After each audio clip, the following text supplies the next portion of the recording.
following program is closed captioned for the thinking impaired. By tomorrow, I will rule the world! You think he's gone? He's not gone. That's the whole point. He's never gone. Is this some radical new therapy? You see? Crap, we're live, right? Yes. All right, excellent.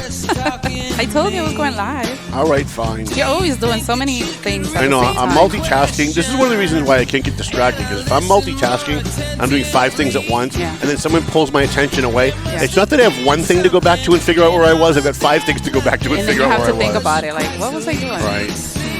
Hi, everyone. Welcome in. Welcome in. Please like, comment, and share. We have a really good show today. Tom and I are going to fight. We're going to fight. Gonna have it out. Are we doing like those? Remember those mud fights that girls used to have in bikinis? I'm going to pretend that I have no idea what you're talking about. Did you ever attend any of those? No. Not even in Alabama? No, Alabama was a really fun place to be, but it was very weird for me because I wasn't used to a lot of what went on down there. There was a lot of stuff that went on down there that was just kind of very bizarre to me. It was fun, but it was very bizarre. You brought up the situation that happened with the woman with the guns. That had a bunch of guns in a bar. Yeah. You know what? I should do like a whole segment on Alabama every show. You should bring up some How long were you there And for? I was there for a little bit more than a year. I was in Opelika, Alabama for about a year, and I was in Davie, Florida for about a year. Okay. And then I floated around. I spent like 6 months in D.C., 6 months in New York. Wait. What? Oh, ba. Yes. Didn't shave. Ba. Yeah, so I bounced around because after can you pull me up just a little? Yeah. Because after my father died, because he was murdered and it was so tragic, even a year later there was nowhere where I could go where I wouldn't run into someone I hadn't seen in a while who would just break down crying when they saw me. Like I went to the bank one day to cash my check, and the girl behind the counter actually knew my dad but didn't know me, and she saw me, and I looked so much like him. She looked at me and she broke down crying and said, "I'm so sorry about what happened." So even a year later, everywhere I go, like I was trying to put it out of my mind and I couldn't. Yeah. So finally I said, "All right, I gotta get out of here for a while." Oh. Everyone. Yeah, there you go. You in the yellow car. I didn't hear you doing ba-ba-bas. Some little penguin. My You mom. know I hate penguins. You hate penguins? Like with a passion. I don't even think we can be friends anymore. With a passion. That's why I've been trying to tell you to change it to the eagle. No, I don't. I like penguins. This is I this is hate actually my penguins. flash. My mom got me this for my coffee. I think penguins are like aliens or something. That's why I like them. They're evil. I know. Penguins are evil. Ever No watch a video feathers. of penguins? They are like made for life. It's Weird, you know. All right, let's get this show on the road. Hi, how you guys doing? My name's Tom Duggan here at the Paying Attention Podcast. High atop the Golden Seal Apothecary here in downtown North Andover. I hope we've gotten them at least one customer downstairs. Because literally, like, I look out my office window across the street every day, and I look, and the only people I see coming and going are the people who work there. Like, the girl who works behind the counter, like, around 12:30, 1 o'clock, takes a break, and she goes somewhere, and then comes back. And I don't think I see anybody else coming and going. Like, there's a pharmacist. I think he's Muslim. Okay. Or he's at least, like, maybe Pakistani. He's got that kind of look. And I see him coming and going once in a while, and at least maybe once every 2 weeks I'll go down and I'll have Maybe they own the a building. strawberry milkshake. Maybe they own the building. No, because Gordon owns the building. Oh, okay. Gordon owns the Or building. maybe they do He have was mean to me, medication, too. right? What's that? They do have medication, right? Yeah, it's a pharmacy. So they're making enough money. Trust me. You know a little bit, like a one refill for a small, pack of pills is super Well, the other thing that I was nowadays. thinking of is maybe they make money delivering it. Like maybe they have a delivery service where they make it there, but they deliver it. Because I literally never see anybody come and go. Now, in Lawrence, we know what happens when you have a business where nobody comes and goes. They're just laundering money, right? Yeah. But in North Andover, I can't imagine anybody would be dumb enough to do it downtown FBI. North Andover. I guess maybe, but I couldn't. Should we even call the imagine. attorney general? Like, No, okay. No, because they make really good strawberry fraps. So we want to keep no that. snitching. Let me pull this up because I want to make sure I have the right information for our next discussion. Let me talk about our sponsors. Stadium Chiropractic. A free shout out to Dr. Amano, who the name Amano is in his ad twice, and he called me 4 times to tell me that I spelled his name wrong. So I didn't see that it was in there twice. So I had it right in the first one, but wrong in the second one. Yeah. So when he called me to tell me it was wrong, I changed the first one And then they were both wrong. So then he called me the following month and goes, well, now they're both wrong. And I go, what do you mean both? He goes, well, there's two. So I changed the second one, which is actually right. And then I changed the first one from right back to wrong. And I go, yeah, but they're both spelled differently. How does that work? And so for 3 months, we've been just going back and forth with this. So I've been trying to throw him some free shout outs on the podcast. And by the way, if you're a candidate and you'd like to advertise in the podcast, this is the time to get in. You should be advertising in the Valley Patriot because there's only a September and October edition left. And we have a lot of explosive material coming because it's election time. There's always a lot of explosive material. We have a little surprise on 9/11 too. Maybe the mayor's trying to bail on the debate. Yeah, he's trying to bail. Oh. And I didn't bring it up with him last night when we were together, but Okay. And I should have because I really wanted to hear it from him.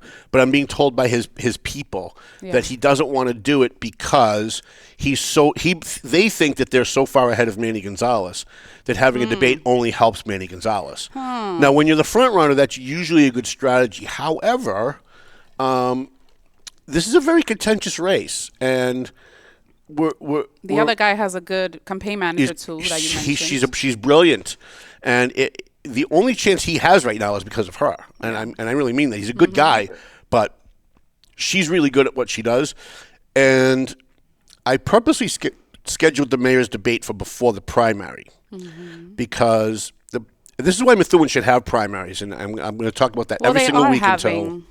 They're having one, but they should have primaries for every race. Yeah. But the reason that they should have primaries is what I'm going to discuss about with Brian and Manny Gonzalez running for mayor.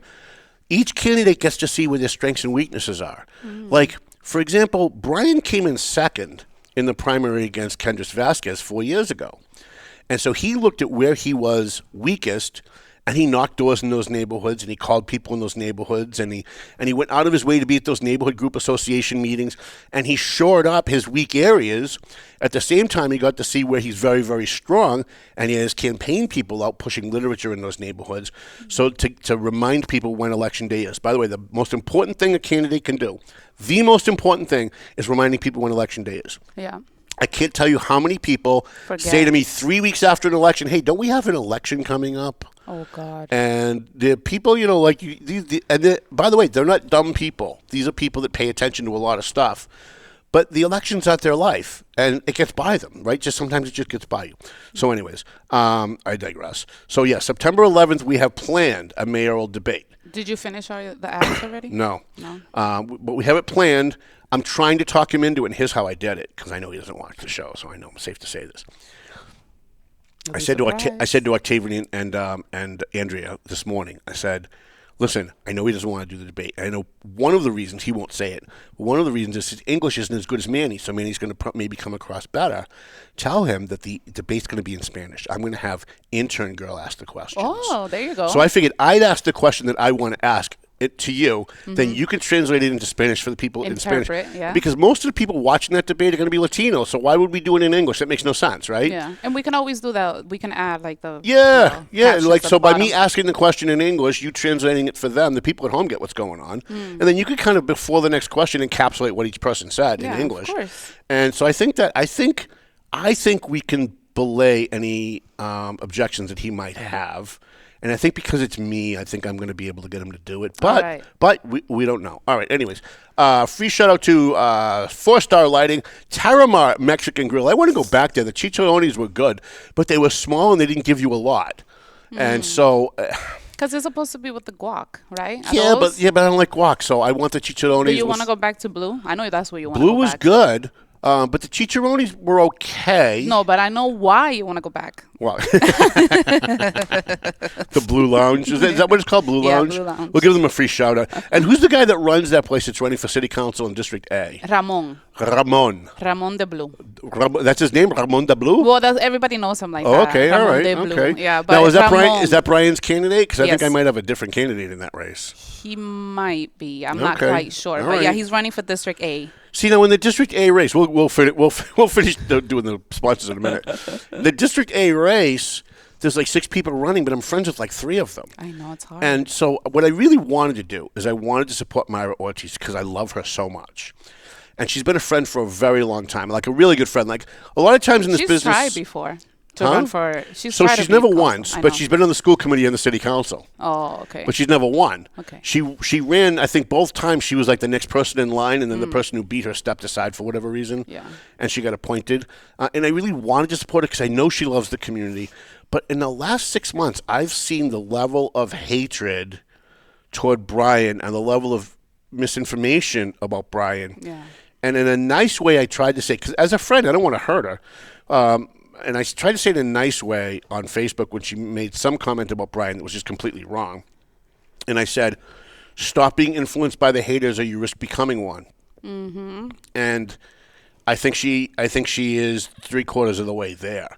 And if I could bring her back to reality, I would endorse her in 2 seconds, but she's careening in the other direction. So that's too bad. But I want to give a shout out to my friends at Cápsula Roja. Cápsula Roja? Yeah, that's the podcast I go to on Wednesdays. Oh, yeah. Do you mention us at all? Do you push the Valley Patriot in the podcast or anything? I always mention your name. Okay, all right. Very good. My friend Tom. Okay. Oh, just my friend Tom. Just some guy. No. See how you are? Stop. See how she is? See? Stop. I give you the opportunity of a lifetime, and I'm just some guy named Tom. So who are you rooting for District A? So I don't know. I haven't decided yet because I really love Franklin Miguel, but I also know that he's in with the haters. Not the haters that Myra's in with, but he's in with like the top tier. He's in with the, and then I saw the state rep haters. You mean? Yeah, and I saw an endorsement of, and I'm probably going to get one of these names wrong. I'm not sure if Pavel was in the picture, but it was who he was. Yeah. So it was Pavel, it was Estella, and it was Francisco. And I looked at that. It was very confusing. And I even posted something about it. I'm like, this is very confusing because Estella's supposed to be with Brian, supposed to be. Okay. All right. But that's not Brian's candidate. Well, I think that picture to begin with looks like AI. It doesn't even look real. Really? Haven't you looked at it? I mean, it's a real picture, but then you look at it, it's so random. He's sitting down, and then you have all the state reps, like they have their hands on his shoulders. And Frank? What's the other state rep? I always forget. Francisco Polino? No, Frank Moran. Yeah, Frank Moran was in that picture too. Yeah, it looks AI. So I haven't decided. So what I was thinking of is maybe I'll do a debate, and I'll make my decision at the end of the debate. Oh, okay. Because by right, I should be endorsing Myra. By right, I should be. And then I met Ramon, who hires literally the most beautiful women on the planet to work at his establishment at Blue Lounge, which I recommend. He has credibility. Instant credibility. Are you kidding me? And if you could pull off a couple of other things we talked about behind the scenes, I'll even write him a check. I'm just kidding. That's a joke.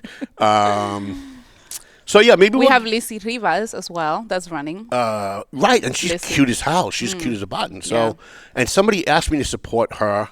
One of my candidates asked me to support her. Okay. So I really don't have a candidate in that race. I know I'm leaning in a certain direction. Maybe I'll do a debate if they'll agree to a debate. And it couldn't be here because there's 6 candidates, right? Yeah. So I'd have to do it somewhere in the community and then have you podcast it or something with my phone. No, and I have the microphones. Right. So maybe we'll do that. Maybe we'll get a spot somewhere in Prospect Hill and we'll do a debate in that race. And then at the end, if I'm completely convinced, I'll announce it at the end. If not, like a couple of days of thinking about it, and I'll make a decision then. You go. Do you put out a list right before election? Yeah, it's usually in the notebook. Oh, so our last paper before the November election will be in October, and it'll usually be in the October notebook. Okay. I'll do an election. I'll call it an election notebook, and I'll do it that way. All right. Sponsors. So now let's get to our fifth sponsor, W3ON Prime Insurance, the Doug Mercurio. Laura, so glad he's back. Yes. And he's in Italy right now. Oh, yeah. He didn't bring a Valley Patriot, though. I was really hoping he would do that. That's I okay. recommended that he do that. I think he probably just forgot. It's okay. He's having a good time. Pleasant Valley Landscaping Contractors. And we're waiting on Dave Idkinsola to come back. Although this is his busy season, right? Because it's summer and landscaping there's people. Too. And in the winter, they probably do like snow removal, no? I'm not sure. We'll have to ask him next time he's here. AFC Urgent Care. It's almost time to go out with Zucker again. We went to the greatest. We went to the greatest restaurant. It wasn't the greatest, but it was a really good restaurant called Jason's Korean Barbecue in South Lawrence. So good. You get to make your own food. Like there's a little thing. It's a little pricey Yeah. for sure, but the food was really good, even though you had to kind of cook it yourself, which was kind of interesting. Clear Path for Veterans New England, JG's Ice Cream. Jesus Christ, if you can't get yourself the JG's Ice Cream on a day like today, it's like 185 friggin' degrees outside. If you can't get yourself to JG's Ice Cream with your kids today, then there's something wrong with you. It really means you don't love your children. That's what it means. If you can't get, that should be their slogan, JG's Ice Cream. If you don't bring your kids, you don't love your children. Yeah, that's a good one. I love it.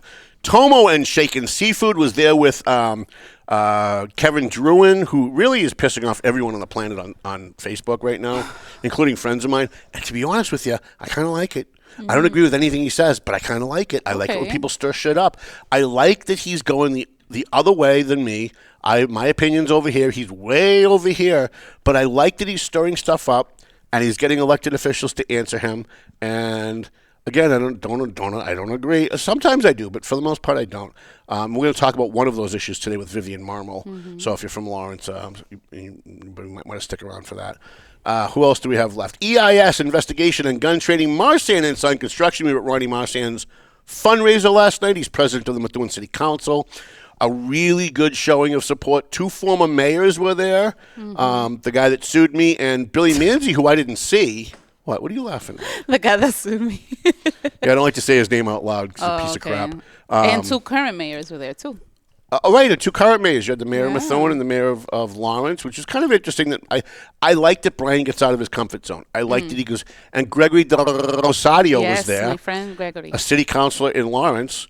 And District C. I like that he goes out of his comfort zone, too. He's going into Methuen. He's supporting candidates. I like that because one of my biggest complaints about elected officials in the Merrimack Valley is that they all seem to have a bunker mentality. People in Methuen don't pay attention to what's going on in Lawrence, and so they start making mistakes that Lawrence made 15 years ago. And if they were just paying attention to what Lawrence was doing and how they were doing it, they wouldn't be making those mistakes today, and vice versa. And the same thing with Haverhill and Lowell. So it's good to see the crossover going on because an elected official that pays attention to other communities is much more effective than those who don't. Yeah. That's my opinion anyway. What do we have left? The Zanny Pesci Law Office. Jana Zanny is in a very tough fight, and she's not going to campaign. I'm floored that she's not going to campaign, but she's not going to campaign. And so I'm going to have her here on the show to save her campaign again, and have her on the show. And I'm going to have to push her as hard as I can because she's just got this. I don't want to say attitude because that comes across wrong. She just has this idea in her head that hey, look, I'm doing this for other people, and if they don't want to support me, they don't have to support me, and I don't have to be doing this. She's got plenty of money, she's got her own business, and so she's kind of very laissez-faire about it. She's kind of very casual about it, and people like me really want her to win because I think the taxpayers win if she does, and she doesn't really seem to care as much as I think I care more than she does. So we're going to have her on the show. And then Century 21 McLennan Real Estate. Haven't heard from Matt in a while, but he was at the David Lee Roth concert last night, and I was a little pissed off that he didn't invite me. Because I don't expect him to invite me to every concert, but if it's something really good like David Lee Roth, that's something that I really need to be at. I would have much rather been there than at Ron Marston's last night. No offense to Ron, but it's David Lee Roth. And that would have been fun to go to, but we'll have him back on the show. Yeah, right. Shout out to Luis Robles. He said good afternoon. Luis Robles. He's running for school committee in Lawrence. I like that guy. Me too. I like him. He's conservative. He's a family man. And he gets it. He gets it. Now, whenever I say a candidate gets it, you need to understand what I really mean. What I really mean is that they really get it. They understand what's going wrong and the arrogant attitude of elected officials and how they try to bowl over the voters. We're going to talk about that on the Methuen thing in a few minutes. And so there are candidates like Kristen Maxwell, who a lot of people say, well, she's not book smart, she's not educated about the rules, she doesn't understand how the curriculum of education works. And then you have a 5-minute conversation with her and you understand that she totally gets what's wrong with education. And I know my communist friend, Tennis Lilly, always accuses me of oversimplifying. Communist? Yeah.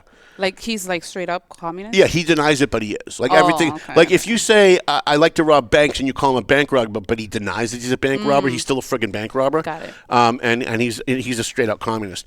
He makes the guy in New York look like a conservative. He does. And so I lost my train of No, thought. you're I talking forgot about the candidates Yeah. being like, with the ego and Oh yeah, with he gets the it. yeah. So Kristen Maxwell gets it. She understands what's when you break things down to the most simple form. She understands that school administrations like to have more power than the parents, and they try to push their agenda, especially if it's contrary to what the parents want. Especially not on the side of, especially if it's not what the parents want. And I had a teacher named Danny Langevin who used to write for us. She was a teacher at Methuen High School who used to brag in her column that she would indoctrinate kids, and she would purposely target the kids who had parents that were somewhat not accepting of the LGBTQ / division sign groups, right? AIGLMNOPQRSTUV groups. And she used to brag about it. Like, she would purposely target kids whose parents were more conservative and were not quite as open or accepting, and that she would turn them. That was her term. She would turn them. And so you talk to someone like Kristen Maxwell, who maybe she's not really very book smart as far as curriculum stuff and everything else, and Mass General Law, Chapter 95, whatever. But you have a 5-minute conversation with her. She totally gets what's wrong with education. In its simplest form, it's that you have educators who are purposely trying to usurp the will of the parents. And we're going to talk about that a little bit more today. What else do we have? So where were we? What are we getting into first? All right, so I'm going to give you.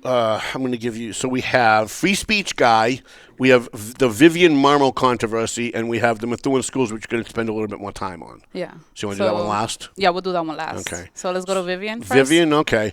So, Yeah. I'm 50-50 with Vivian. Before we even get to the topic, I'm 50-50 with Vivian. Okay. I want to endorse her. Let me get to one of the stories that'll parlay into this really well. Yeah. In December, I submitted a public records request for Baby Cakes Kelly Burchell's emails. That's her new nickname now.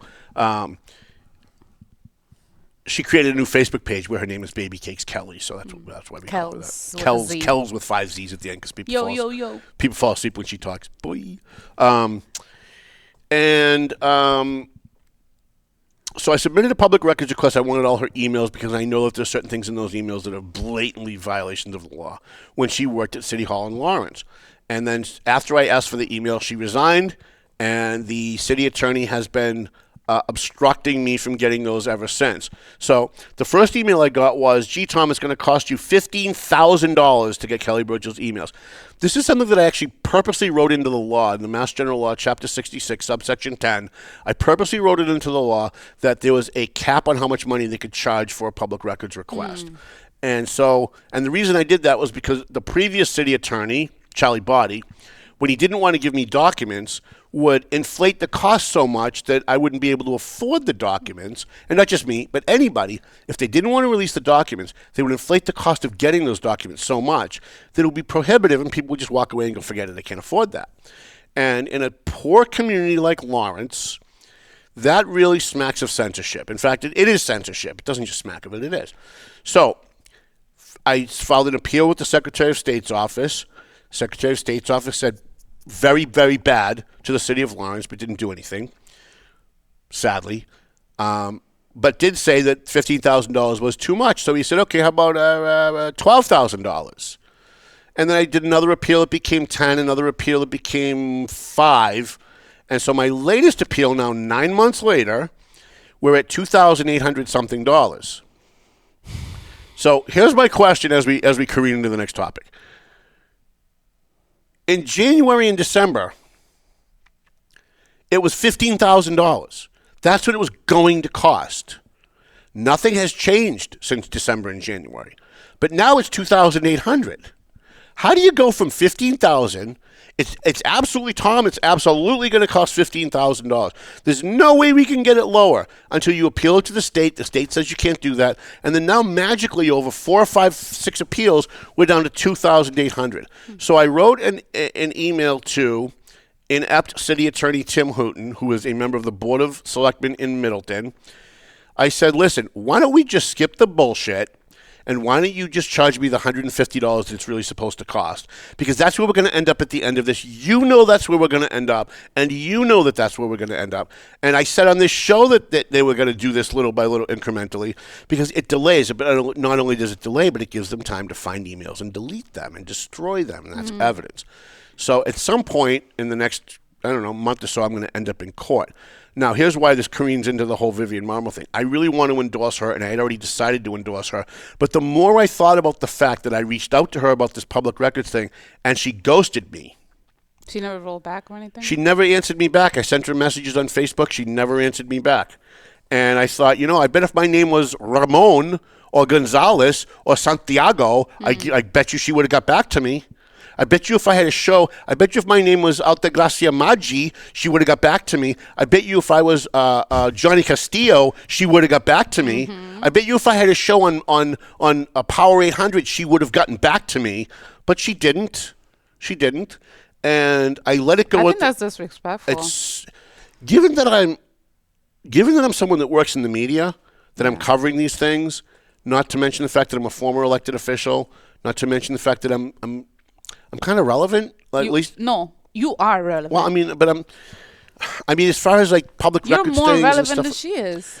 So I didn't take it as a slap in the face at the beginning, and then last night, yesterday, people were attacking her on Facebook, and I defended her, and I'm one of few people defending her, and then after I defended her.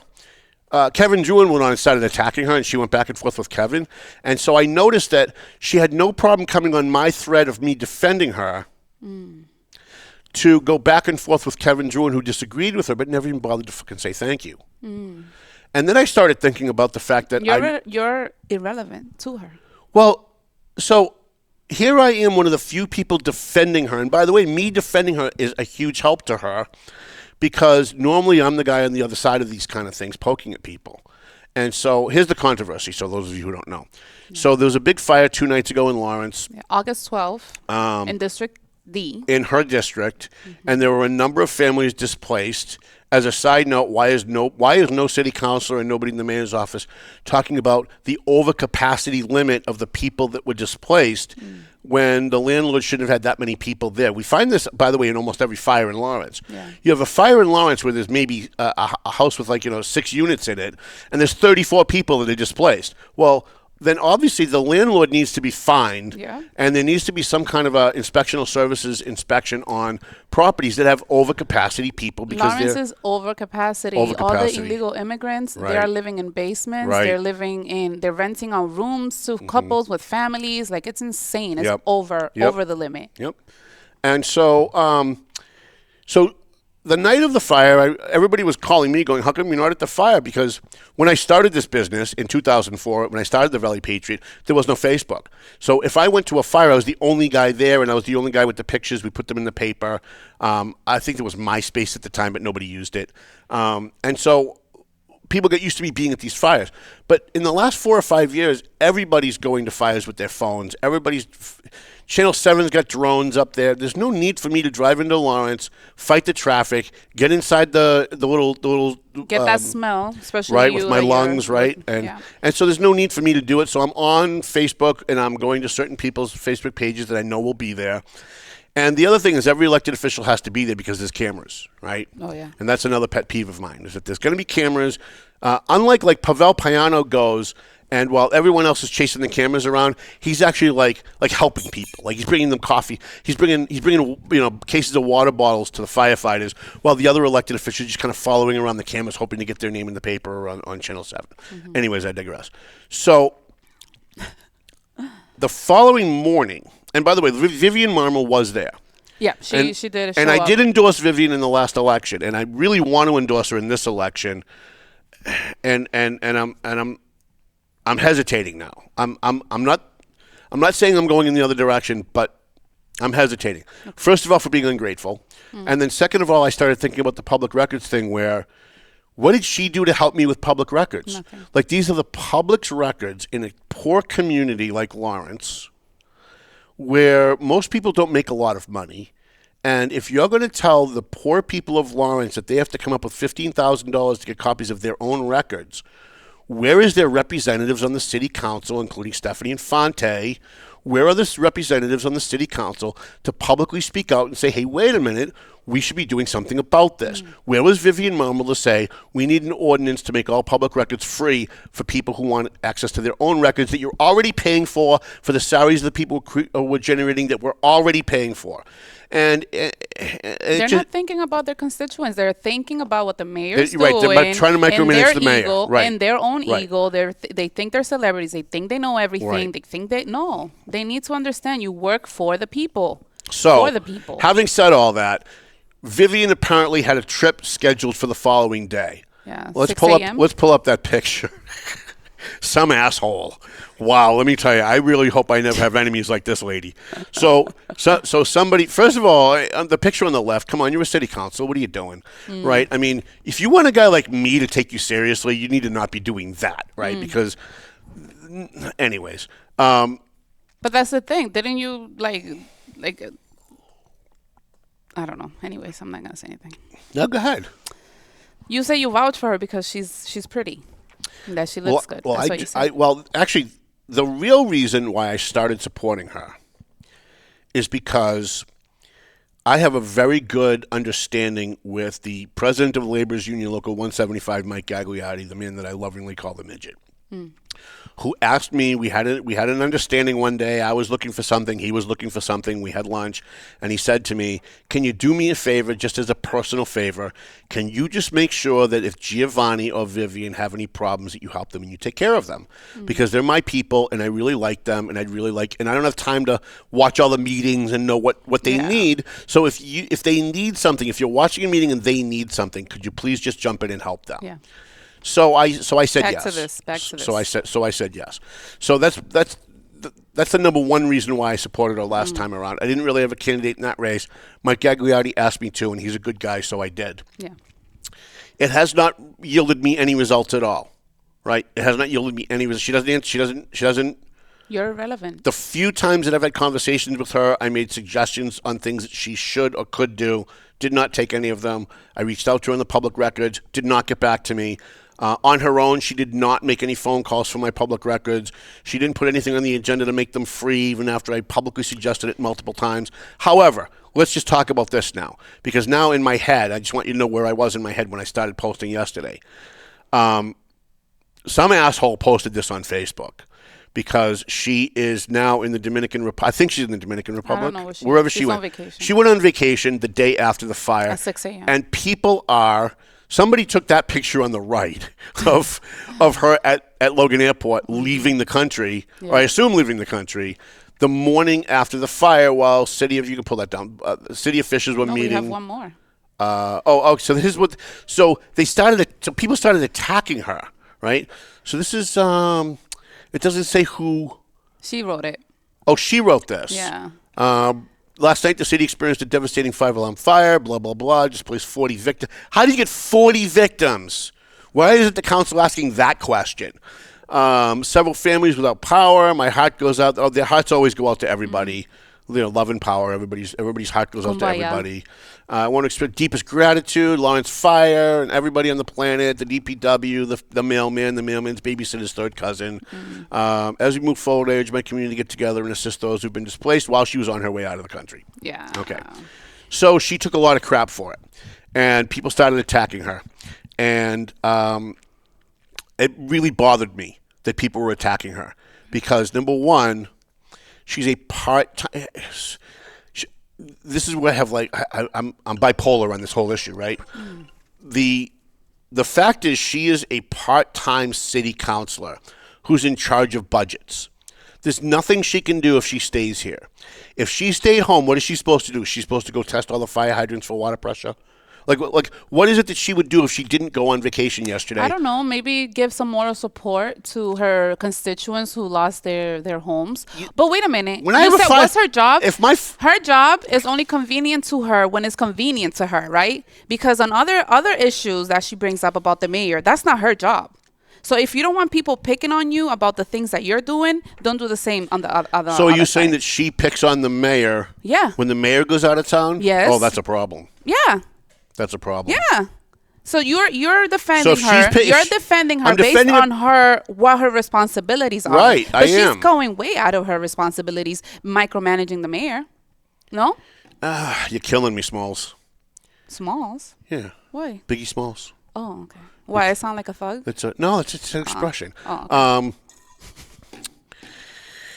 My thought is she's a part-time city councilor. She's in charge of budgets. If she stays home, what she's supposed to do, cry? Like there's nothing she can actually do, right? She's not gonna go, take a family into her home, right? She's not gonna be able to do anything to help these people. And providing moral support. Listen, if my house burned down, the last thing in the world I want is some friggin' politician giving me moral support. Well, and not only that, let me give you one example. Lizy Rivas, who's running for city council in Say it again. Lizy Rivas, okay. Yeah, she's running for city council in District 8, See? right? Yeah.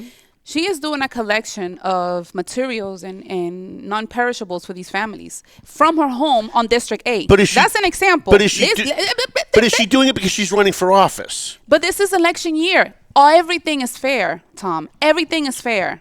And that she's doing it for a good cause. Everything is fair. But my question is, would she be doing it if she wasn't running for office? If you could say to me, like during the Columbia gas thing, she was out there helping people, and so she'd probably be doing this anyway. I'd say okay. But is she? Like, is she only doing it because Vivian's on her way somewhere else, and she sees a political opportunity? She's not even she hasn't even made a comment about that. She's just Okay. trying to help these All right. families. We're talking about, Okay. and this is not the first time something like this happens in Lawrence. We've had other fires where everyone comes together and helps out. They get, anything that they need. Do they need blankets? Do they need this? People come together and they help. And she decided to leave the country. I'm sorry, this is wrong. She is completely wrong about this. She should have stayed with her constituents. She should have been at the senior center, gathering materials, getting people from the district to come help, seeing if they can find another apartment. Like anything that she could have done administratively or in person, that's good. All right, let me play devil's advocate though, because I'm not saying you're wrong. I'm just trying to work it out in my head. If she had stayed and she was out there gathering stuff, would people be accusing her of what I just accused Lizzie of doing? She's only doing that because she's running for re-election. No. Vivian Marmol's, her detractors, listen, your detractors, no matter what you do, are going to say you're doing something wrong. Yeah. So would her detractors be saying, of course she's at the senior center. Of course she's doing it for the fire victims No. because it's an election year. No. Wouldn't they because be she's- saying that anyway? No, she's the city council for that district. Of course, it's her moral responsibility to be there with those people I and don't be know about there that. supporting. Yes, it I is. don't know about that. Yes, it is. If I was an elected official, the last thing in the world I would be doing would be getting myself involved in a house fire. Like it's not, my job is budget and policy. My job is not to be the fire. But not for her. For her, it's that and more. I see what you're saying. It's that and more. She sets a different standard by going after the mayor and saying that that's part of the responsibility and as or mayor. like just bringing up things that are necessary. She makes like smart remarks on the council meetings that are very very unprofessional. And no, she should have been here. She should have stayed. I'm sorry. If that was me, I would stay. What would you do if you were an elected official and that happened? I would be nowhere near it, honestly. Yeah, okay. I wouldn't be anywhere near it. Yeah, okay. Listen, maybe the Latino culture is a little differently, but if I was a Lawrence City Councilor and there was a fire, and I was let's say I'm Mark LaPlante, I represent District F, and there was a fire in my district. I'm a city councilor. I'm not a firefighter. I'm not the housing director. I'm not the Red Cross. My job is not to, in fact, I actually think that there's I have a problem with looking at a fire scene and seeing all these elected officials standing there because they know that there's cameras. Like, your job is not to be a firefighter or a housing director or the Red Cross or anything else. Your job is budget and policy. And by the way, they can't even do that right. They can't. They couldn't even pass a budget. So if you can't do the job that we're actually paying you to do, you shouldn't be taking on any additional responsibilities and going around like playing firefighter. So I'm not saying you're wrong. I'm just trying to work it out in my head. No, I understand. Hey, you are correct about that. She's not a firefighter. Right. She's only supposed to do policy and budget And or she's whatnot. hot. That's your excuse. Well, she though. is That's hot. not enough. But that's then again, not enough. the girl running against her is hot too, so I guess you got to take that off the table, right? Yeah, that's true. So what do you do? What do you do? What do you do? I have no idea what to do. Look at the last. What has she done? You know what she do? didn't do the what is it? the files, the emails request, the public records I request. really, I really expected her and Didn't Stephanie pass- to step forward on that. They didn't pass the budget. They did not pass the budget. And all they do is spread like hate and I could tell you false something else. statements That, online. I could tell you something else that very much disappointed me with Stephanie and Vivian, and that was the Castro situation. Now, out of Wendy, I expect it. She's a hater. I get it. But when someone leaked to me the I think it was the second William Castro investigation report, there was a lot of stuff in that report that they should have paid attention to, and instead they dismissed it, and they went with the guy who admitted he didn't really do. So there were two reports, for those of you at home. There were two investigations on Castro when he was the acting chief. One of them was stopped halfway through the investigation, and the guy who had done the investigation had only... when you do an investigation, you interview people who say the guy did bad, then you investigate and you interview people that say he did good, and then you compare the information and you make a conclusion.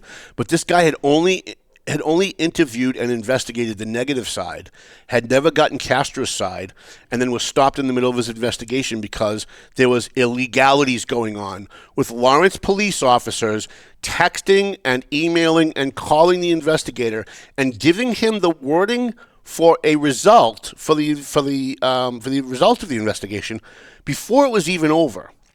Okay, so the mayor hired another investigator, and Wendy ran around saying that this investigator was tied to Joe Solomon, and this had to do with politics, and they did everything they could to put shade on the second investigation, and someone leaked me the full second investigation results. That had emails and text messages. It had all the stuff that the first one had that wasn't included in the first in the first one. And Stephanie and Vivian, forget the others for a minute. Stephanie and Vivian, I expect more from them. And Stephanie and Vivian did everything they could to follow Wendy to throw shade on the second investigation. When the guy who did the second investigation, I think his name was Rob Morin from Salem, New Hampshire, got up at the council meeting, they treated him like he was a criminal, like he was lying, and they treated the first guy, who was being unduly influenced by police officers, and there's proof of that, as if he was the guy telling the truth because he was giving them the answer they wanted. He was saying Castro broke the law, Castro did this, Castro did that, Castro's bad. The other guy said, listen, there's no clean hands here. Yes, Castro did some bad things, but it didn't rise to the level of breaking the law. It didn't rise to the level of criminality, whereas the other guy was saying the opposite. And I have a real problem with people who cannot be objective when there's what? Go back to the subject. This is the subject, isn't it? Okay. No, you're going into Castro. Well, no, I'm talking about Vivian and Stephanie. Yeah. I'm talking about the council. So I'm evaluating all of this when it comes, because they're all on the ballot this year. Now, I like Stephanie as a person. I think she's 100% wrong. But if I support Stephanie, I think I'm going to, even despite some of the things that I'm unhappy about, it's because she picks up the phone. And I can tell you in the 2 or 4 years, I don't know however long Vivian's been on, she's never once picked up the phone. Not only has she not picked up the phone, she never answered my messages. So I have a real problem with that. If she does that to you, that you have a platform to call her out on this, imagine what she does to the regular right. person. And Kevin drew and said, I am brilliant. Thank you, Kevin. Yeah, sometimes he can be. He can be. Stop. Be nice. And then I went on Facebook, and I think it really changes the tone of the public debate when someone like me goes on Facebook and says, hey, listen, she's a part-time city councilor. What do you expect her to do? And I defend her, and then I didn't even get a thank you. Like, not that I did it for a thank you, but I started thinking after I saw her going back and forth with Kevin, and I went, oh, so she saw the thread. She saw that I defended her. She saw that Kevin disagreed with her. She went toe-to-toe with Kevin, but never even friggin' bothered to say thank you. Like, how about just be friggin' grateful for the fact that there's somebody out here who owes you nothing, who's willing to publicly stand up for you and say, I think that you're being picked on. I am going to tell you this, and I'm going to say it with all my love in my heart, but I am a little disappointed in you. You are letting love blind you. Love? You are. Maybe, I mean, you know what I mean. Maybe lust. Yeah, lust. I mean, I don't blame you. She is a beautiful woman. I'm not, I can't say that, but you have to stay objective. Well, it's incorrect. But it's not really. No matter what way you say it. I joke about her being hot. Listen, if Fidelina goes on vacation the next day, I get it. But there, in her district, on that street, Well, you should be there, you know, at least, I'm not saying you're the manager, you can, at least let's say, oh, do we need like any precautions? Like just following up, seeing how the whole administration is happening with, you know, post-fire.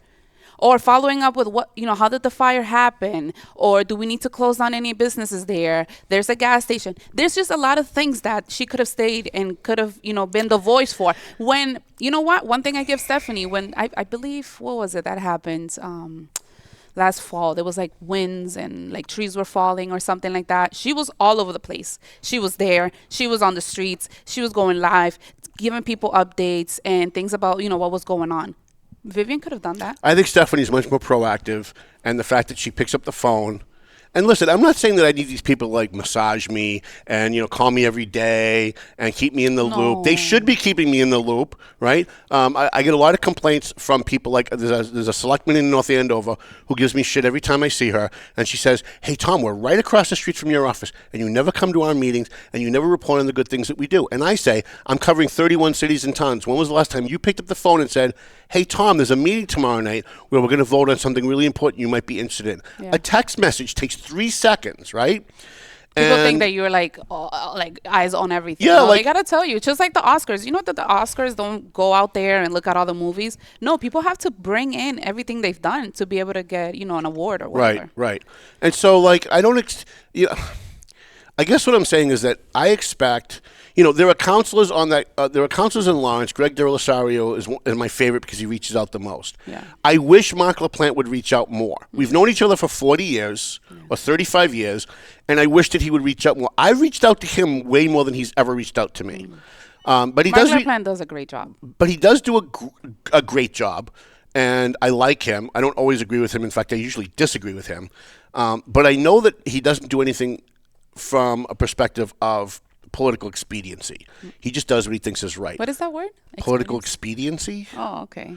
Kevin's here. He said, your producer just said everything I said last night, and she's 100% correct.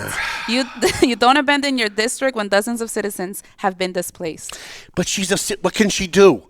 So she's going to cancel her trip. She's going to eat whatever she put down on her flight in her hotel. She's going to stay home and do what? Cry?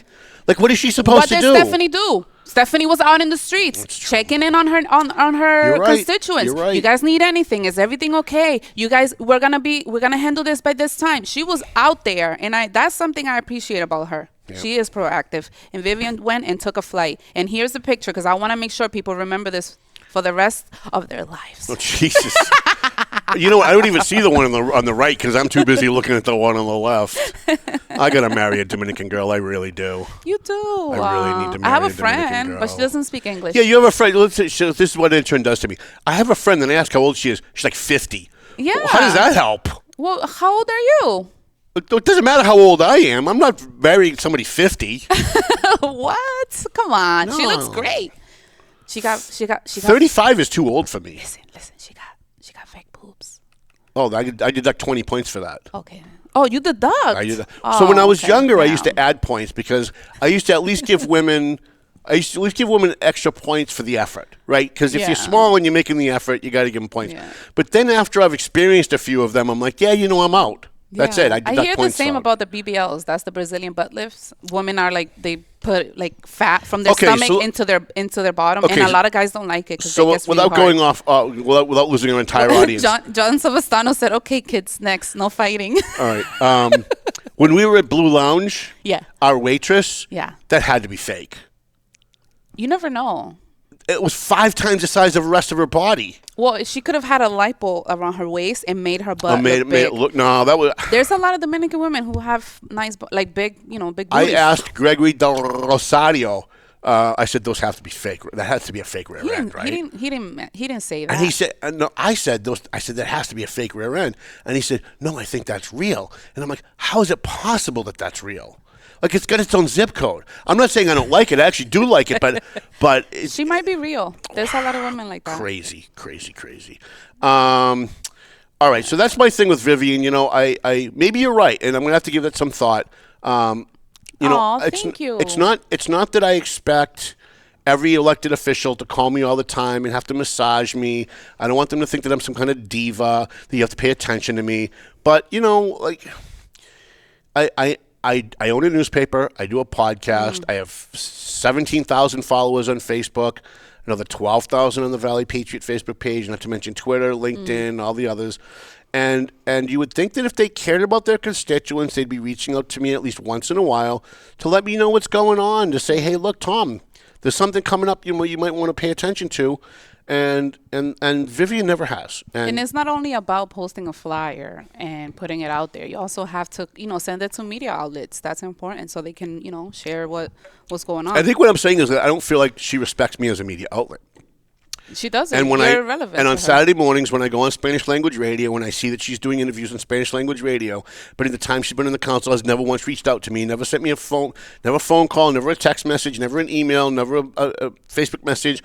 It's not that I take it personal, but it kind of seems like a slap in the face. It is. And Anna Levy calls me all the time. You never hear me talk about it, but she calls me all the time. Greg calls me all the time. Selena Reyes calls me all the time. Mark LaPlante, I wish he'd call me more, but he doesn't. Who else do we have in that council? Giovanni.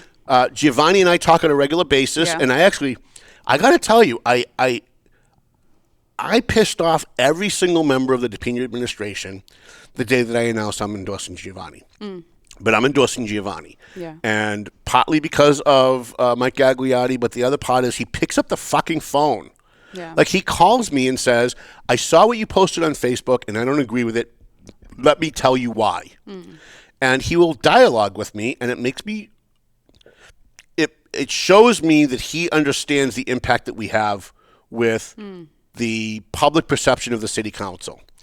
And because I post a lot and I write a lot about the city council in Lawrence, as I do in Methuen. Well, politicians around here that are not giving you your respect, they're making a big mistake. Because you have reach, you have a lot of people who, they know what's going on. You'd be in Lawrence surprised how many because of Latinos follow you, me. Yeah. Because of you. They know everything that's going on in the valley. I actually spoke to my neighbor. He is a retired Haverhill firefighter. Okay. And he was like, hey, how come we don't get like the Valley Patriots here? I was like, oh, I'm gonna talk to the office. Maybe we can get a bunch. And he's like, yeah, I like that paper because, I stay current about what's going on around here, and it's always important. Is it someone who knows me or just likes the paper? Just likes the paper. Oh, that's awesome. A lot of That's people awesome. know you. Come on. All right.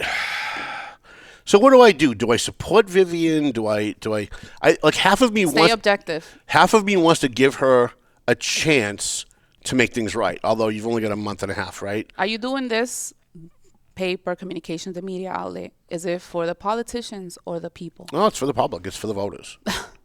So what do you think? Yeah.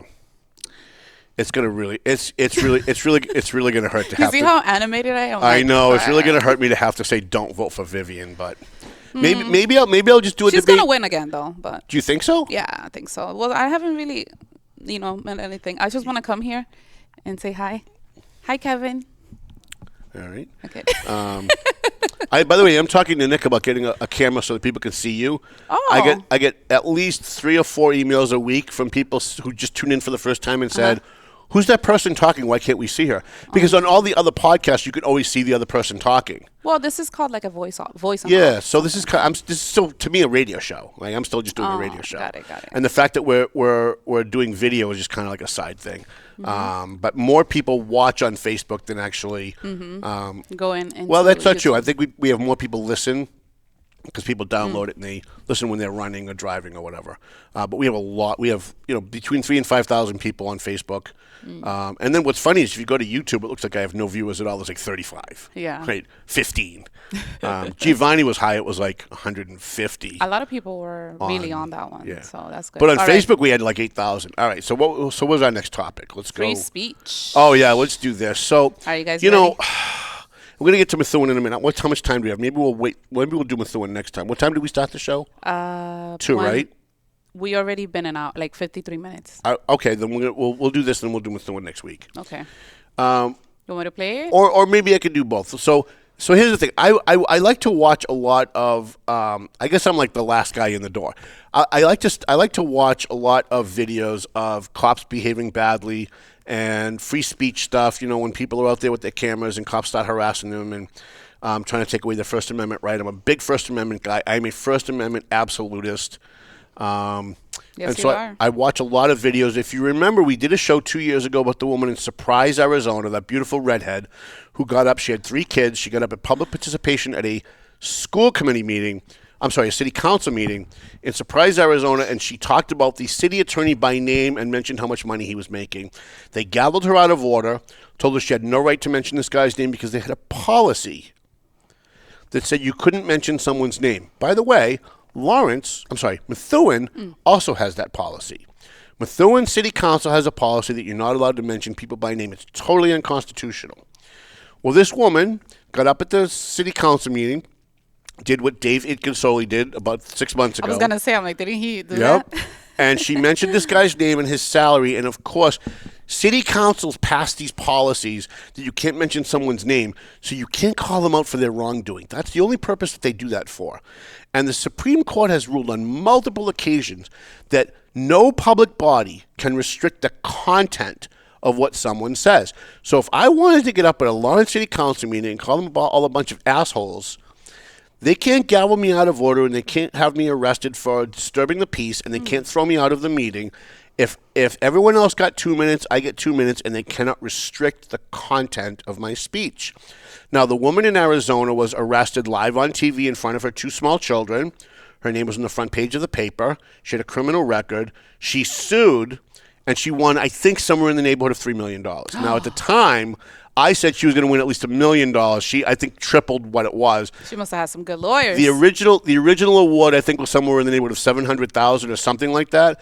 And she appealed it up, and she ended up getting, I think, $3 million was at the end of the day, because you cannot restrict the content of speech. And I have said this to Methuen city councilors. I've said it to Lawrence city councilors. I've said it to city councilors in Haverhill. Haverhill's got a whole different problem. They tell you that if you're recording the meeting, you have to announce who you are that you're recording the meeting. Otherwise, it's a crime. It's a violation of the wiretapping statute. Total bullshit. It's just total bullshit.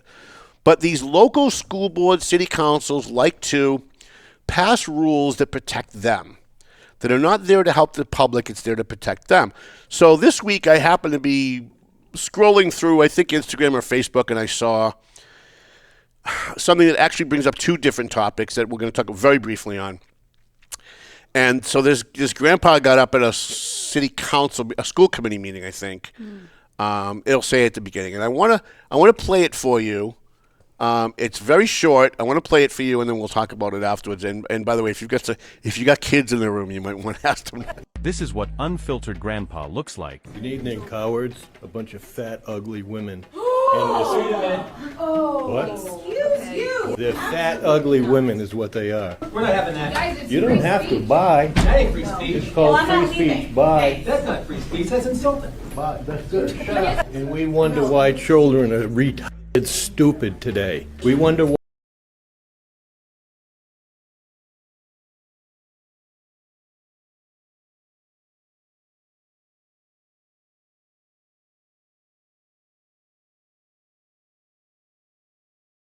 Minds of our children at a public meeting saying out loud, that's not free speech, that's insulting. I want to bring this up for 2 reasons. One, he has every right to say it. It is free speech. Second of all, this is what teachers do to your children's minds. They put these inaccurate concepts into their mind that follow them long through adulthood. It's the reason why people come to my page who have just graduated Methuen High School, just graduated Haverhill High School, when I post something that's a little salty and they say, that's hate speech. And I say, so? Well, that's not covered under the First Amendment. I'm going to report you to Facebook. Hate speech, newsflash, is free speech. Okay? Yeah, congrats. Hate speech is not a separate category of speech that's exempt from the First Amendment. And to have teachers say out loud, like it's one thing to think it in your head and then realize that you're wrong, but to say out loud so freely, that's not free speech, that's insulting. Now look, the guy's an asshole. But this is what free speech really is all about. And I really want to do this on more shows as we move forward, because people don't really understand what free speech is, because there's so much misinformation out there, disinformation out there about what free speech really is, that sometimes it's easy to get confused. When you're watching CNN, they're supposed to be the purveyors of free speech. They're supposed to be the guardians of a free press, and they're the ones calling for censorship 9 times out of 10.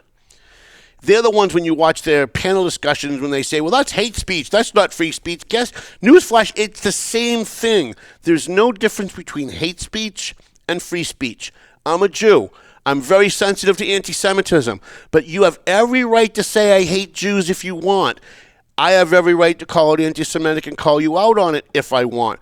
But I have no right to say you can't say it.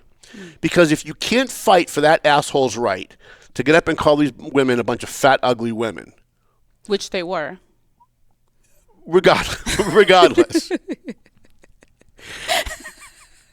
I mean, they were. Granted, okay. They were. But it's a pretty scummy thing to say at a public meeting, right? It sets a very wrong tone. The guy's being a dick. And I would never advise anyone to do it. However, if you did find yourself in a position where you did it, no one can tell you you can't.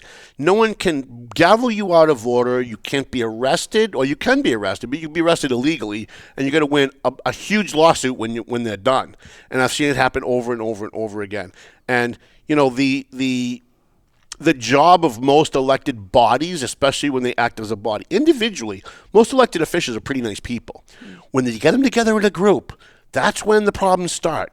That's when the groupthink starts. That's when they're all there to impress their colleagues, not the public. That's when they're all there to circle the wagons and protect each other, not the voters. Lawrence City Council. All right, fine. We're having a lot of fun today. Everyone, please like, share, comment, say hi, tell Tom what's up, tell me what's going on. Hi, Louis. Hi, Kevin. Hi, John. What MUB? All right, so let's take like 5 or 10 minutes on the Methuen schools. Ooh. I really wish I had more time. I'll do more next week. I think next week we're going to be late, right? We're going to be 4 o'clock next week. Yes. We're going to do a late show next week. With Alejandro. So I should have brought in audio clips or video clips of the school committee meeting this week. Pretty fascinating stuff. I did notice that Lori Keegan was oddly quiet during this meeting. I think she's probably still smarting from my full-page editorial on page 5 of the Valley Page, which all of you should be reading. Well, I made a reel. Did you see it? I did. You read from my column in the Valley Page. I did, and I put it on Instagram. Did you get a lot of? Really? Yeah, a lot of people. A lot of hits. A lot of people commenting and saying that they're definitely not voting for her. So I'm kind of glad. So there's a Supreme Court ruling called Mahmoud versus Taylor, and the Supreme Court basically said that if schools are going to offer any kind of sexual education type stuff, LGBTQAI plus, / division sign, LMNOPQRSTUVs. I hate you. Well, at this point, like, they just keep adding shit onto it that don't. They should have stopped with gays, lesbians, bisexuals, because everything after that is just made up, right? Everything after that is just ridiculous. And it really kind of waters down, by the way, the rights of gays that gays and lesbians fought very hard for and deserved. I digress. Supreme Court said, in essence, that if a school system is going to offer that kind of material in schools, Jimmy has 2 mommies, Sally has 2 daddies. You know, there's a story about that idiot, what's his name, Dan Shabilia, talked about some kind of a kid's book about the gay BCs. Yeah, a prince who fell in love with a knight. A knight saved his life, and they fell in love, and they lived happily ever after. Yeah. And apparently that means that they're gay. Yeah, they're reading that to kindergartners. Yeah. Stuff, yeah. So apparently to Dan Shabilia, that's okay because his wife makes him feel that way. If you saw her speak at public participation, it should have told you everything you need to know about him. But I digress. So if the schools are going to offer that kind of material, which they shouldn't be doing to begin with, that you have to offer them a religious exemption. So so every school district now has to offer an exemption for religious reasons for parents that want to opt their kids out of being exposed to that material, which is great, right? That's freedom of religion. First Amendment. Again, I'm a First Amendment absolutist. I'm all in. The school committee was told by the superintendent. Now, it's just so funny how they're so clever in the way they lie.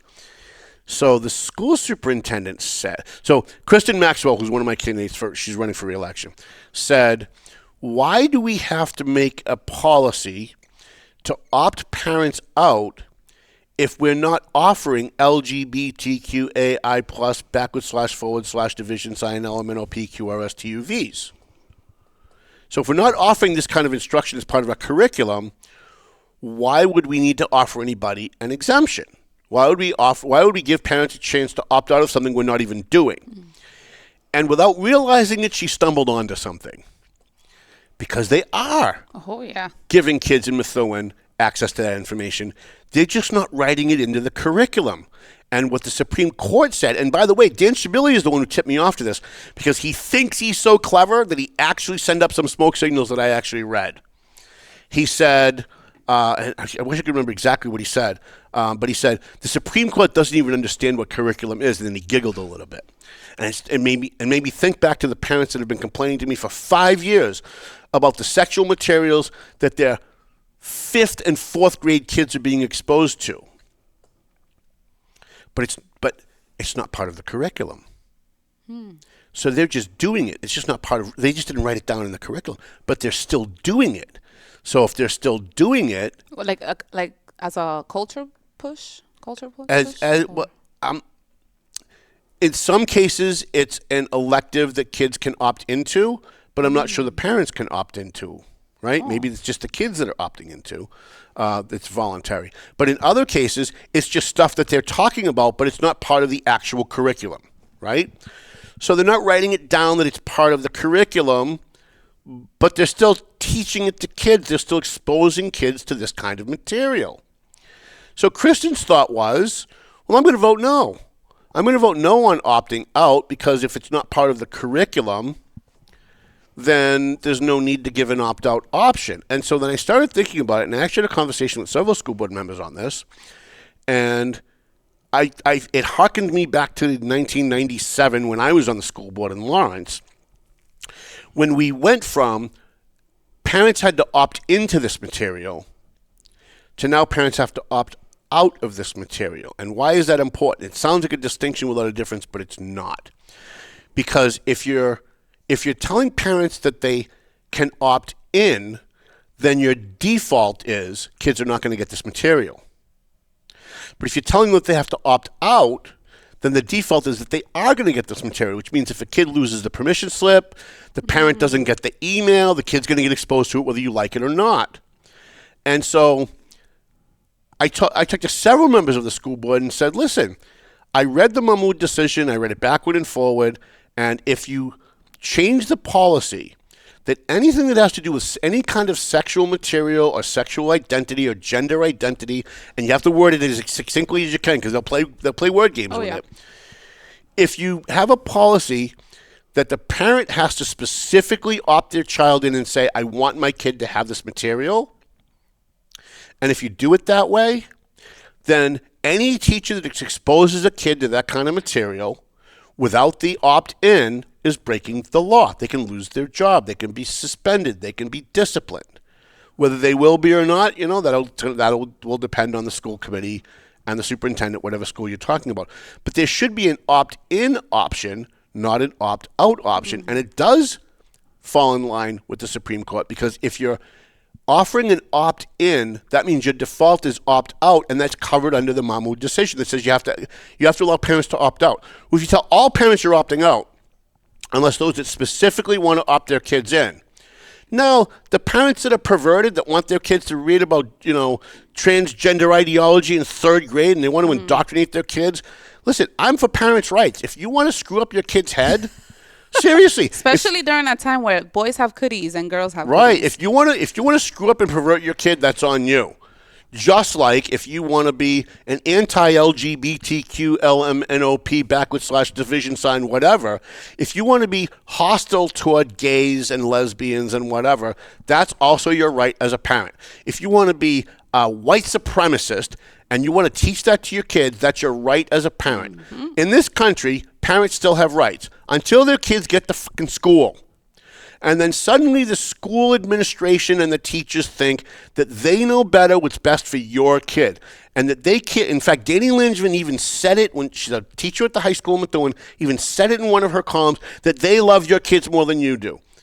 That they are more in charge of your kids than you are. That they know more about the world and what's best for your kid than you do.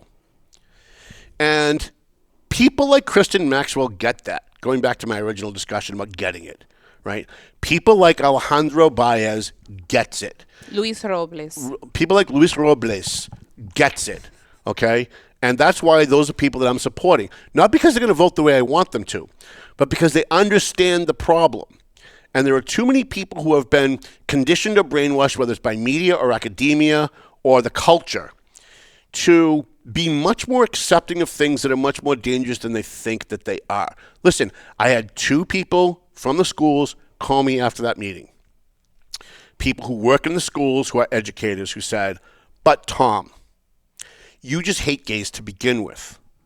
So let me just get that off the table for a minute. Mike Agricola is one of my best friends in the world. He gets a free full-page ad in the back page at Salvatore's of my paper. If I hated gays, this wouldn't be in the back page for free every month. He doesn't pay for this.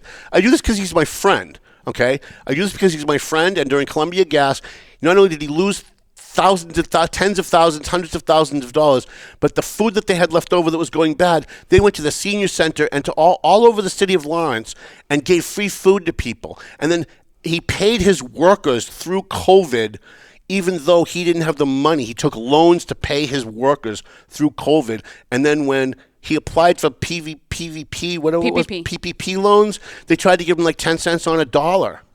So if I hated gays, you wouldn't see me at Salvatore's every day. You wouldn't see me pushing Salvatore's every day. It's not about hating gays. It's about age-appropriate material. If you want to expose juniors and seniors in high school to the ideas of transgender bathrooms and transgenderism and gays and lesbians and Jimmy has 2 daddies, and you want to extol the virtues of someone who feels that they might be gay or is questioning whether they're gay, and you want to have those conversations in the classrooms, I have no problem with that. None. Honest to God, juniors and seniors in high school, maybe even sophomores, depending how mature the kid is, if the parents say it's okay. Yeah. But kindergarten? Come on. 3rd grade? Gay BCs? 5th grade? Give me a break. That's nothing, drag queen story hour, that's nothing more than indoctrinating children into, and I'm going to say perversion, because if they're adults, it's not perversion. You're an adult, you can make up your own mind. But when your brain is still forming and you're a kid, you're perverting that kid's mind. You're pushing it in a direction that it might not normally want to go in. And you are you're influencing this kid in a way that their parents may not like. Certainly I don't like, but I have no say. I'm not a parent with kids in the schools anymore. But when my kids were in the north end of the schools, when my kids were at Thompson School, right over here in Waverly Road, if I found out that one of my girls had that kind of material in the school library, I would have lost my shit. I would have been down there, and I would have been in Mr. Gilligan's office in 3 seconds, and we would have been going toe-to-toe. Thank God Mr. Gilligan, who was superintendent here in North Andover, and by the way, got a really bad rap. They pushed him out the door for no reason. The misspending that happened wasn't even his fault. But he got it. Like, I had several conversations with Mr. Gilligan when he was the principal of the Thompson School when my girls went there. I was the parent advisor that ran the school newspaper. We called it the Tiger Prince. And I spent a lot of time at Thompson when my girls were there. Of course, you were part of the newspaper. Yeah, well, they had a school newspaper that died about 4 years earlier, and one of my girls said, well, how come we didn't have a school newspaper? I know they used to have one, but we don't anymore. And so I talked to the principal, and we started another school newspaper. Awesome. Principal Gilligan got it, and people like Alejandro Baez gets it, and Kristen Maxwell gets it, and Maria Figueroa gets it, and who am I forgetting? I know I'm forgetting somebody. And that's what I mean when I say people. So what's going on in Methuen now is you've got gay, straight, lesbian, trans, all that stuff being talked about in the schools, but it's not officially part of the curriculum. And now the school committee has voted down the opt-out option. I was a little surprised by that, but it does now open the door to have an opt-in option. And I had a conversation with DJ Beauregard last night, the mayor of Methuen, who is impressing me more and more every day. I'm not saying I'm 100% there yet. He didn't want to hug me yesterday. He didn't hug you? Mm-mm. Man, if you don't want to hug intern girl, I don't know that I can. I wanted to take a picture with him, and he like pulled back a little bit. Really? Yeah. Maybe he's just very respectful. Either that or he's got a very jealous wife. Not true. A lot of these politicians, they know that they're out there with all women all the time, and they get very jealous. So maybe I'm that's not a it. threat. No, you're not a threat to anybody, for Christ's sake. I mean, come on. She's mine anyway, so you guys can't have her. But I did talk to DJ last night, and he said he's going to put together, and I think he mentioned it at the meeting, a Parents' Bill of Rights, and he's going to try and work this into the Parents' Bill of Rights in the schools. And I'm very interested in what he wants to do with that, because he wrote an exceptional column. I'm going to leave you guys with this. He wrote an exceptional column this month in the Valley Patriot. I will post it as a standalone story within the next couple of days, but the PDF is on valleypatriot.com. You can find it. I think he's somewhere like around page 10 or 11. And he wrote a great column about how the Democrat Party got it wrong. Oh, and really? He did. I'm not going to lie to you. I usually skip Pablo Fallanos, his column as well, because it's always about transparency, democracy. Yeah. Like, I don't want to hear it. I like Lenny Mira's. Lenny Mira's good. And yours is always controversial. Mine is just designed to piss people off. Yeah, I think so. See, because my philosophy is you have to get people talking. I had lunch with Maria Figueroa. She's a candidate for school committee in Methuen. I had lunch with her this week. And she said to me, I don't agree with a lot of what you say, but what I really like is that you get people talking and you get people doubting their own view, like rethinking their own view. She said, and there's a great value in that. And if you look at the top of my Facebook page, there's a quote that's been there since 2009, since I opened I opened my Facebook page in 2009. I was one of the first people on Facebook. And my quote under my profile picture says, make people think it's the only thing you can really do for them. And I look at it, it's there to remind, not to virtue signal to you guys. It's there to remind me every day when I go to my page that that's my job. My job is not to push forward my opinion and convince you I'm right. When I come in here and I give you my opinion on something, it's not because I want you to believe that I'm right. It's not to convince you to see things from my point of view. It's to make you think. Yeah. And if at the end of the day, by me taking a very tough position one way or the other, if I can make you doubt and rethink and recalculate in your head why you think the way that you do, and at the end of the day, you're even stronger in your position that I'm wrong, I'm okay with that. In fact, I consider my job done. Because now you're not just holding that position because you saw it on CNN or you read something on Facebook or it sounded good when you heard someone else say it. You actually can defend it. You actually have gone through the thought process of considering the other side and decided that, my side's full of shit. I'm okay with that. I really am. People come on my Facebook page a lot. Somebody did it last night. Sean Watley did it last night. And he was like, don't you realize that you think you posted something that agrees with your position, but you defeated yourself. You posted something that's actually, if you read through it, it's actually the opposite of your opinion. And my answer was, so what? And he didn't understand that. Like, he was like, what do you mean, so what? Like, I'm telling you that you should probably take this down because this is the opposite of what you believe. And I'm like, but that doesn't matter. What I believe doesn't matter. The point is to get people to think. And so if at the end of the day I posted something that I thought comported with my view, but it actually pushes the opposite view, people who will agree with me will read through it thinking it comports with their view, but then gives the other side, and it's going to make them rethink their own position. And they might read this and go, you know what, Tom's been wrong about this all along. I'm okay with that. Yeah. Because I'm not one of these left-wing idiots who thinks that my job is to convince you I'm right. You're always right about everything. Right, you see that on Facebook once a week. Yeah. Someone will come on and go, well, Tom, you're just right about everything. Well, I'm not right about most things.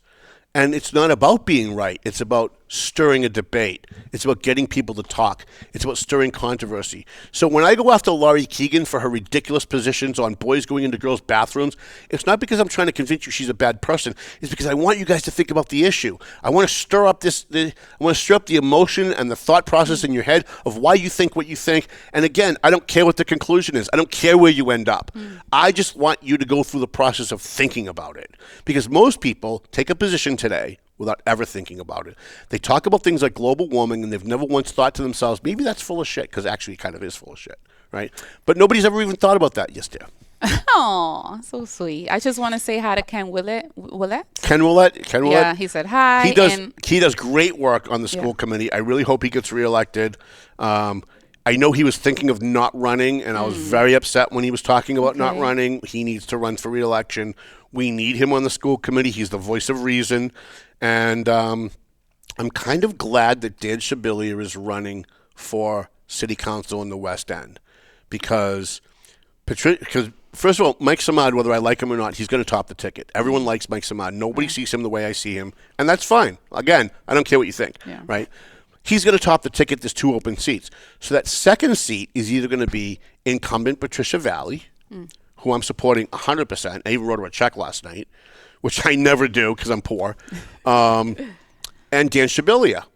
And Dan Shabilia got up at the city council, and I'm going to leave you guys with this. Dan Shabilia got up at the city council meeting last night, Monday night, and attacked pest end exterminators. Now, I've known the Karachi family maybe 30 years. These people are stalwarts of the community. These people have donated their time and effort and energy and money to helping people in the community, helping poor people in the community. Whenever there's a time of crisis, they're always there. They've helped a lot of people, and they're good people. They're good, decent people. And he attacked. Think about this for a minute. He attacked a business, a Methuen business, that's paying taxes and employing people in Methuen that's resided in his district that he's running for. They're located on Pelham Street in Methuen by the Five Corners, and that's the district he's running to be district. How would you like to have a district city councilor who tries to hurt businesses in his district?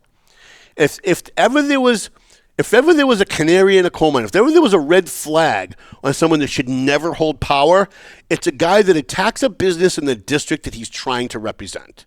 Because he's not even in yet, and he's attacking a business. Rookie mistakes.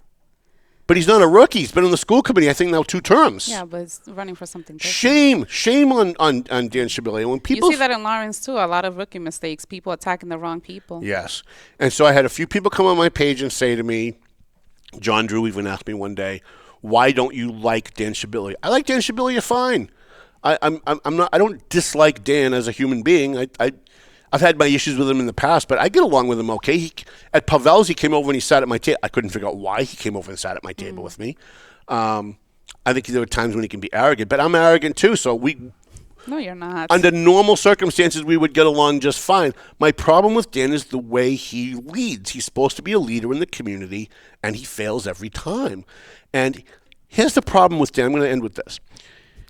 The problem with Dan is that, and this is my frustration with a lot of elected officials, it's that here's a guy that's very bright and has a voice and is somewhat charismatic at times, who could be making a huge positive difference in the community.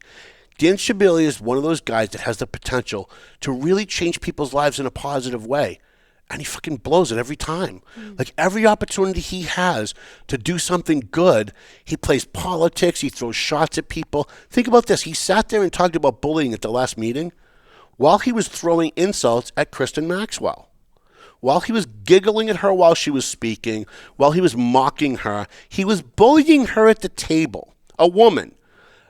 This guy who got up there and virtue signaled and gave lectures about bullying at the school committee table was sitting during the same meeting, like in the next breath, bullying the woman sitting to his left. And this is what I mean by he's got the potential to really have.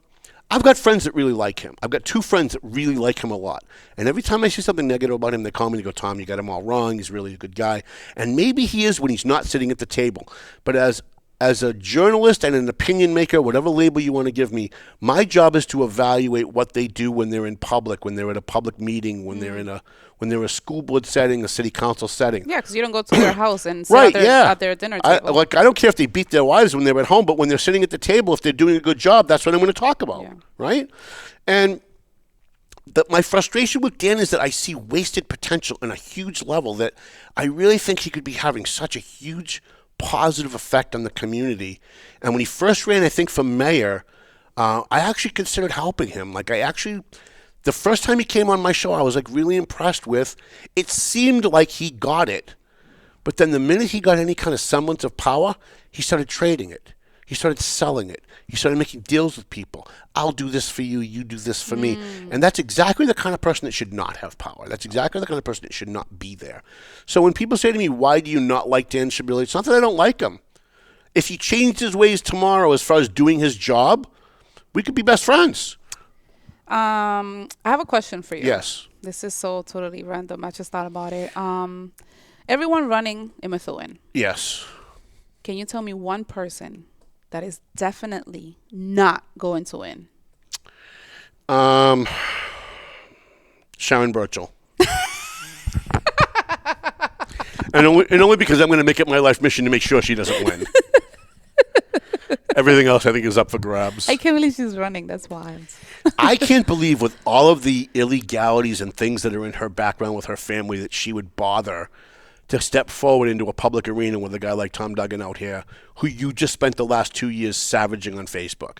Like, I can't even believe she'd be that dumb. But again, nobody ever accused her of being smart, right? Yeah, I mean, she got where she is in life by sleeping with a police chief. So, I mean, let's face it. Listen, I mean, I'm just calling it like it is. I'm not the one that did it. I'm just saying what it is. And Luis Robles says we need educators, not activists, 100%. Yep. 100%. And we need teachers. We need teachers and school board members, not activists. Yes, I agree. I do have a candidate in that race. Luann Santos, we sat together last night. She used to be on the school committee. Yep. She went through, you know what I went through with my health issues? She went through a very similar thing where she was in really bad shape. And now she's feeling better, which I think is great. I'm so happy for her that she's where I am as far as healing physically. There's another candidate in that race that DJ Beauregard asked me to help. And we were having a conversation one day, and he said, listen, if you don't have anybody else in that race, I'd really appreciate it if you could help Ella McLaren. Okay. I sent her a Facebook request. She accepted my Facebook request within minutes. And then I sent her a message on Facebook and said, listen, the mayor asked me to help you, but I need to have a conversation with you first to see kind of like where you stand on things. Like, I'm not just going to support her because DJ wants me to support her, because I'm not even sure I'm supporting DJ, right? Yeah, to be clear. Jury's still out on that one, right? But I'm always willing to take someone's recommendation. So, I'd like to have a coffee with her and find out, is she woke? What does she see the role of government? Does she think that government should be adding more regulations to everything, or does she think that you should ask them too, like little trivia questions about the government, see how much they actually know. Oh, okay, that's a good idea, right? You say how many branches, like right. Like a little history question. Yeah, but they'll look it up. How many like countries are in the world? How many? Right. Take a wild guess. I'm gonna say 146. 144. No. 90. I'm giving you the answer. 197? 187? I was 97. Close. Oh, 197. I wasn't that far off. All right. Oh, Gregory Rosario. Gregory. We need to go back to Blue Lounge. Yes, we do. Although we got to find a place that has better chicharrones. I mean, that's. Oh, okay. I judge a Spanish restaurant based on their chicharrones. I just do. Chicharrones, for those of you who don't know, is like fried pork. Yeah, it's really good. It's good. It comes with like the skin and like the meat and the fat in the middle. So far, my favorite place to get chicharrones, believe it or not, even though it's a chain, is Polo Centro. Okay. Right. But if I could find Why don't they buy an ad here? I don't think they have to. They're so good. I know they are. Like when I pull in on any given day. No, they have to. Every business should have a marketing budget. I agree. How dare you say that? Plus, not only will we promote the crap out of them, but I'll go there with my friends. I'll take pictures of the food. We'll talk about it on the show. We'll put it in the newspaper. But if I could find a Spanish restaurant that had chicharrones at least as good, if not better, if that's possible, than Polo Centro, I'd be there every day. All right. Like I'd be there all the time. We got to put it to the test. Yeah. So we're going to go John meet with... Drew said Ella is a very smart and well-spoken young woman, and I'm very impressed by her. Well, that she needs to reach out, because I reached out to her like a few days ago, and I'm still waiting for her to reach out to me. And you know what? When someone doesn't reach out, that's a problem. Because if you're going to be an elected official, you've got to be responsive, whether it's me or anybody else. And in fact, it's more important that you reach out to people who are not Tom Duggan, the people who have no political gravitas, people who have no vehicle to talk about publicly things. The average person, John Smith, who lives over on Arlington Street, that's the person you should be getting back to. But if you can't get back to me, someone with a newspaper and a podcast and platforms, then it kind of screams that you don't get back to people that have no platform. Let's give her the benefit of the doubt. She might be a little scared. That's true. A lot of people are afraid of Maria you. Figueroa said, no, it was Patricia Valley. We had lunch at Salvatore's last week, and she said, to be honest with you, I was actually kind of scared about meeting you because everybody tells me you're a racist and you're a homophobe and you're angry and you're hateful. And at the end of like a 3-hour lunch, she's like, oh my God, you're nothing like anything anybody ever told me about pretty you. Funny. All we do is laugh. And I said, you know, the people who say that about me are there's two categories of people that say that about me. The people who know better but don't like me because I call them out. They want to destroy my reputation so you don't listen when I say bad things about them. The other group of people are the people who hear that message, don't know anything about me, and just repeat it, right? Everybody likes to gossip. So there's always people who will come onto my page who don't know anything about me and call me a racist. And I'm like, racist. I'm the guy defending William Castro, the darkest person on the face of the earth. I don't know any members of the Klan doing that, right? They need to stop it already. So I'm gonna make some T-shirts that say Tom Duggan is not a racist. No, Tom Duggan loves Latinos. Or Latinas. Latinas, there you go. There you go. Sabor. With a picture of Vivian. There you go. Just kidding. All right, are we ending this? I love her. I really want to support her. Don't let it blind you. Don't let it blind you. She did something wrong, and it's okay. We're human beings. I make mistakes all the time. You make mistakes all the time. That was a mistake. Don't do that. It just does seem like a slap in the face, though, getting back to that. But, well, you know, I'm going to give her an opportunity. Let's see what happens going forward. I'm thinking about maybe doing a debate. Should I do a debate on this show with her and Lizzie? Is it Lizzie Rivas that's running against her? No, it's someone else. I forget her name. Like Rosalie something. Or is Rosalie the one running in B? No, Rosalie is her friend. I don't know. Yeah, we'll get back to you guys on that. Yeah, but well, let me see. Maybe we will do a debate in that race, just for that race. Yeah, we can have Vivian and the other. Because I really like Vivian, and even though I don't agree with her on some things, I don't think she's gonna do it because she doesn't get back to you. So. Well, maybe after the show. Here's the thing: once you talk about them. Yeah. Then people call them and go, Duggan was trashy. Like, she won't hear any of the positive stuff that I said about, right? Nobody will call and go, you know, Tom said really nice things about you. And then he kind of, you know. Can you go back to being a little, like, harsh and just say, I don't give a flying F? Well, I really don't. Okay, so otherwise say I wouldn't have brought it up. Because I'm trying to give people a snapshot into the way I'm thinking, not just what I'm thinking. Who cares what they say? And I... Don't think ahead. Why are you thinking ahead? You're not. That's not the Tom Duggan I know. No, I'm just saying that I think that the audience should know why I'm thinking what I'm thinking, because there's a lot of people who will then say, well, he said this, it must mean that. It's only because of this. It's because he doesn't like this person. People are always trying to, like, who cares dismiss what I'm saying based by attacking my motives. And I would love to be able to make Mike Gagliardi happy and just endorse Vivian. But I have some problems, and I think those problems need to be addressed before Election Day. Maybe I'm going to do have a that. Conversation with him about it. Well, see what happens. I'm going to. We're going to have lunch next week, and I'm gonna make him very happy to let him know that I'm endorsing Giovanni, and make him unhappy and let him know that I'm not sure if I'm going to endorse it. I may just not endorse anybody. I may just stay out of it. That's the third option, right? I call that the Diana Zoglu option. Just don't endorse anybody and stay out of it. You know what? I was thinking about her the other day, about the audit that she did and how... I'm worried about her safety. What a great... Yeah. I'm worried about her physical safety. Really? Yeah. What a great job she did on that audit, and how unfortunate that audit, nothing... She's going to get her way. She's got the Tom Duggan... she's got the Tom Duggan perseverance. She's going to get her way. Just like I'm going to get Kelly's emails from the city attorney. I'm going to get them, and I told you I was going to get them, and I told you what it was going to end up costing me. And maybe by come December or January, that's what's going to happen. But she's going to get her audit. She is. Okay. And if it means appealing to Donald Trump and having the Department of Justice come in and force an audit, she's going to get her audit. But I worry about her physical safety. And I don't talk about it because there's a lot going on that people don't know. But when you're talking about exposing billions with a B, billions of dollars in outright fraud to multi-billion-dollar construction and other types of companies that are making billions and billions of dollars off our tax money illegally, and she knows about it, and she's trying to expose it, it's one thing to talk about it and not have the ability to expose it. But now they've realized that she's not going away, and she very well could succeed at this. And I know that threats have been made. I've been told by people very close on the inside that threats have been made. And she's going up against some very powerful, very dangerous, very corrupt people. Oh, yeah. And I give her a lot of friggin' credit. I wonder if she's getting, can she get support federally or no? Or at least protection. Well, I know that the state police are on it, and I know that there's a lot going on that I probably shouldn't talk more about. So let's stop. But the federal government, as far as the audit goes, very well could come in and force an audit. You know, the federal government could, because let's face it, Massachusetts gets federal money. So they can come in and they can say, hey, look, we want to see what's going on. So anyways. A lot of it.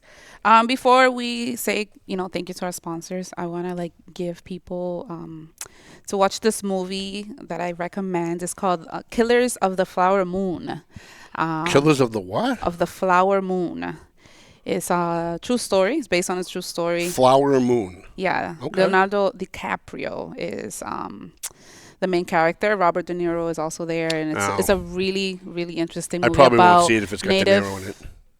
Maybe I will. What is it about? He's not that involved. Okay, what's it about? So this group of natives on their land, on their reserve, they found... When you say natives, you mean like Indian? Yeah, like Indians, okay, yeah. right. They found a bunch of, the black gold. Okay. And they become extremely rich. And then there's these people around...